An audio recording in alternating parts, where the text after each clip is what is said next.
Actually, he doesn't keep doing this. It actually goes.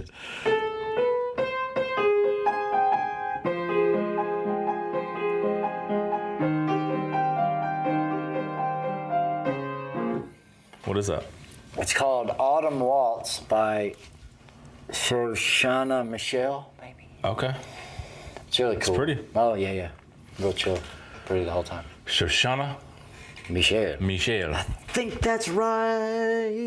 I think that's butchered it. right. Hey, everybody. Welcome back to Great Measures. My name is Richard. This is Judson. Let me Great start Measures. this off with a disclaimer. I was torn. I know in our Lamb of God Hourglass video, I said that the next Lamb of God song that we would do would be Laid to Rest. And you're a liar. I lied. And I'm beating myself up for it, but I'm going with my gut on this one. So, because I didn't want to, the previous album, As the Palaces Burn, I did not want to run off and leave that one in the dust. Like, Leave what in the dust? that album. Okay. Because the very first Lamb of God song we did was Vigil from As the Palaces Burn. Sure. But there's one more song I want, and there's more songs on there I want to revisit, but I wanted to get this one first. Song's called 11th Hour. Mm-hmm. Lyrically, it's very self-explanatory and very relatable. I'm not going to explain the lyrics. I'm just going to let you listen to it, and then we'll talk about the lyrics afterwards. But the song itself is incredible. It was, like I said, it was their 2003 album. You know, their next one was kind of their big breakthrough album, the Ashes of the Wake that we did Hourglass from, and Laid to Rest is on, and Omerta is on, and so many great songs. But there's a couple of bangers on this one too. I mean, there's this one, there's For Your Malice. The title song is incredible. Like, I don't know, I'm rambling, but I need everybody to know I had to get this one out of my system. That's how I feel. Whatever. Please forgive me. I promise you, I will. Don't forgive him. He doesn't need forgiveness. Please forgive me like Bryan Adams. Why are we not doing a Bryan Adams song? You need to. You did, I think. You did one. On this? I think so. Yeah. From Robin Hood. Wasn't that the one? I don't know. Da-da-da-da-da. I don't know. Maybe. All right. 11th Hour, Lamb of God, from Sorry. As the Palaces Burn. Your tism's acting up. You ready? Yeah. Killing him. Kill him. Sorry. All right, Kill we're him, ready. Smalls. You ready, Judson? Fucking Ready to roll, Judson? proceed, Richard.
let me say this too. I didn't even mention the song "Ruin" from this album whenever I was listing off. Like, I'm an idiot, but "Ruin's" a banger too. Probably I think that was actually the first single off of the album. So, Ruin. We're not gonna run off and leave this album. I just needed to do this one. I'm sorry. What did you think? No, I thought it was terrible. I know you did. No. I like the guitar work in it, and drums. I think the song is awesome. Yeah. That thing throughout the whole thing, you know, it's a mode or a theme, whatever. But I like the chord progression.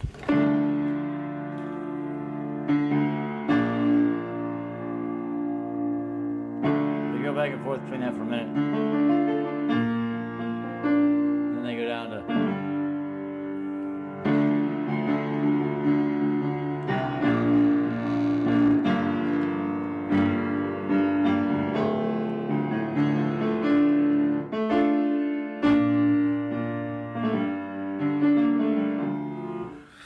Cool. Yeah. What are those chords?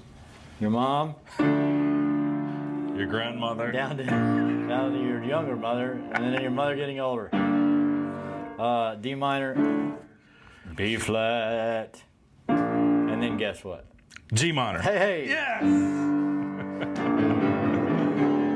Yes.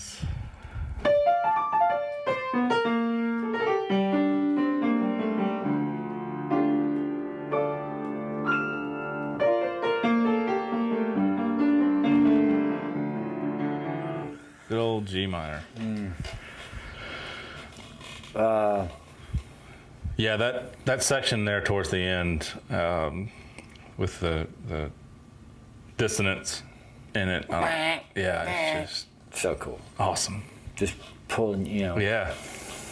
I love that stuff. That's why music is. It's things like that in music that make it so great to me. Yeah. It's something else. Right. It's pulling at you. Yeah. I mean, obviously, it's what he's doing on his guitar, but there's something else. Yeah. They're doing something else.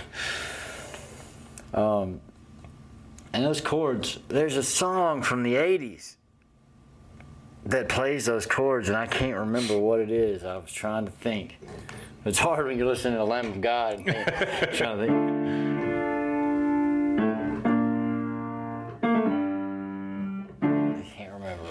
I want to say it's like off of The Legend of Billie Jean or something. Okay. You don't know what that is, do you? I don't think. I think we've talked about this. Yeah, Legend of Billie Jean. Great movie. But anyway, which means it would have had to have been a Pat Benatar type song.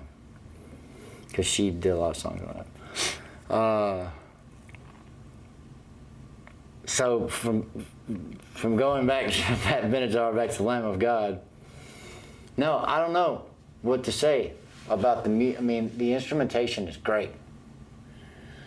And the way they constructed the song is great. I was never bored, you know? Yeah, for sure. And even at the end when you think they're fixing to go into this halftime breakdown, it's not halftime. Yeah, yeah. But they sort of hint at it. Mm-hmm. But it's jamming, you know? And it doesn't sound like there's a whole lot going on. Sounds like they found a number of things to do, like the guitar doing that. Yeah. And by itself. Yeah. That they're still doing that within the song in other places. Which Tool kind of does that. They'll find phrases that they'll play them in different ways and play them alone or together with somebody else in the band, and you don't realize that it's sort of they're using the theme of the song in different and interesting ways. Reusing the theme of the song. Did I say that first, or did I just say using? Doesn't matter, really. It doesn't matter. But it does in the meaning of what I'm trying to say. But other than that, all of this doesn't matter anyway. Right. Because it's all hopeless, Richard. It's all hopeless. Is it hopeless? Which is a wonderful segue into the lyrics. Some of my favorite lyrics. Well, that's because you're a dopehead. Well, yeah. Yeah. Was a dopehead. In recovery. It's about drug use. And alcoholism. Drinking. Yeah. Mm-hmm. spin the bottle, but kiss the bottle. Yeah. That's Kiss cool. only the bottle. That's cool. Yeah. That's cool. The dark mistress of many, beholden to none, slips a ring of needles around your arm in an engagement, eternal engagement, never consummated. So good. Yeah. It's so weird to be on the other side of a place like that. Sure. As we are, and then read whatever somebody else sees those things as. It makes me giggle more than anything. Like, I don't read it and go, oh, because I was an intravenous drug user. There. Damn. Can't edit this out. Be all right. So when I read people's metaphorical explanation of what it is, it makes me giggle a little bit. Because, I mean, I think whenever it's put into, you know, when you're in it, and you're having to do it, and you're having to do it, it's not funny. Right. But when you start to put words around it, and not to make it beautiful, but to use it for an artistic thing, sort of takes power away from it a little bit, I think. Yeah. So, you know, like listening to Neil Young sing The Needle and the Damage Done, and his pretty voice singing. Yeah. I mean, it's haunting, but it just makes me giggle a little bit at it.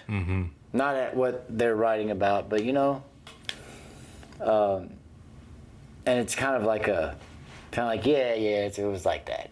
Or, you know, but you can laugh about it a little bit because you're not having that, you're not listening to that and being like, I'll be right back. Right, yeah. I think that's why I enjoy it so much from a lyrical standpoint, because I love, you know, it's the same way as if we go to a 12-step meeting and there's a speaker and I hear their perspective on it, and I'm like, I can pick out certain things and I'm like, yeah, he says that the best way that I think he could have said that. Yeah, that dude, yeah, I know that guy's telling the truth. Yeah, exactly. Like I read those lyrics and I'm like you, I don't look at it and go, ooh, that's dark, or ooh, that hurts. I look at it and I'm like, man, he summed it up pretty damn well. There's an element. I was having this conversation, I think, with my brother, maybe we were having, I can't remember. And the imagery of, you know, the dark mistress slipping a ring of needles around your arm, like it's just cool to me, man. Yeah, and the words he picked out, just with their sound, were really cool. Yeah. What was he saying? And again, and again. That sounds cool the way he's singing it, in the music on the beat. But I was, so you could argue, or you could have the conversation that you have to be tortured and out of your head on something to write and play good music, because it's real then, right? Aerosmith never wrote anything good unless they were all hopped up. That's a joke, but... Yeah, kind of not. So the tortured people are the most fun to listen to musically a lot of times. So, and you can feel that, like in the blues or something. You know, people singing about, oh, you know, I'm drunk again, or I killed somebody, and there's something that feels real to it, you know. And then whenever you hear about somebody getting better, how do they write tortured music? Sure. But I think that only goes so far, because you, again, if you've been through something like this and you're still able to write about it, whether you're reminiscing or whatever it is, I think that it's, I don't know. I guess what I'm trying to say is at first sometimes I think, well, if someone writes a song like this and they haven't been through it and they're just writing about it, like about a friend or something, I tend to snicker at it a little bit, like, sure, go through it a little bit, right, come back and try again. But who am I to say that, you know? Oh, I'm a dopehead. That's who I am to say that. But I don't think it has to be, I guess what I'm trying to say is it's okay It seems, I don't think you have to be tortured and in the fog of it Right. to produce something good. It allows you to be uninhibited to produce and to be creative a lot of times. And you find that, and that's sometimes where the hook is. Because you find yourself coming up with good ideas, musically at least. And you think, oh, it's because I'm smoking all this stuff, or I'm putting all this stuff in my body. Once you get to the ring of needles around your arm, though, you're not really. The creativity your is attention a is little somewhere bit else. out of reach. Your attention is on other things. Your mind is, and he says that in the lyrics. Like another day of ashes or something. Wake up another day. This is the opening line. No, it's later on in the song, or maybe he repeats it. It's later on in the song, but he says and wakes up another morning about like it just like nothing is bright. It's all dark because you wake up with the monster saying, "Okay, now we're awake. Let's go." But anyway, I think I was just talking about the fact that artistic value doesn't have to come from tortured. No, it doesn't have to come from somebody presently being tortured. It can still come from a tortured place, even in reminiscence. Yeah. Which I think can be better at times because you're a little more clear to see it, and now you know what it is. But there is a voice, I think, when you're in it and you're pleading through the music, you're crying out through the music. Man, there's something there. Yeah. Because you're not, when you're going back and looking at it and talking about it for what it was then and just kind of trying to communicate it, you're not crying out from the place anymore, right? Sure. So maybe that's I think you could possibly take yourself there, but you're still not in it. Yeah, you're not. Yeah, you're not fully in it. You're not actually crying out. Yeah. Which is what Amy Winehouse did. And I think some other people like Kurt Cobain and whatever else. But Okay. I don't know. I thought the song was cool. I like Lamb of God. I've mentioned my friend Jeff Sullivan before, who introduced me basically to Lamb of God many years ago. Don't know of it. You should have listened to him. Yeah, well, I sort of did. Oh, okay. He was the guy who had the bachelor party that we went to New Orleans and saw Cannibal Corpse and Black Dahlia Murder. Okay. He'll probably never see this, and I lost touch with him. I think he lives out in Oregon or something, but he's a good dude, Jafe. He used to talk about Lamb of God. That was his thing. He's like, you'd like this band. And I checked him out a little bit, and I did like him. Yeah. But, I was busy listening to the Grateful Dead and doing dope. Being a hippie. Yeah. All right, cool. Glad you liked it. I promise we will do Laid to Rest next. There's so many good ones from Lamb of God, though, man. I just had to do that one. As long as there's no songs that you have to play before it in order to get to that song. As long as there's no pre-songs. Like, what was the name of this song? 11th Hour? As long as there's no 10th Hour that you left out. You know what I mean? Sorry, Tool fans. No, Tool fans. Tool fans. All right. Well, thanks for watching. We Are Great Measures. That was 11th Hour by Lamb of God from 2003's As the Palaces Burn. Sure was. Great Measures. Have a wonderful day, everybody.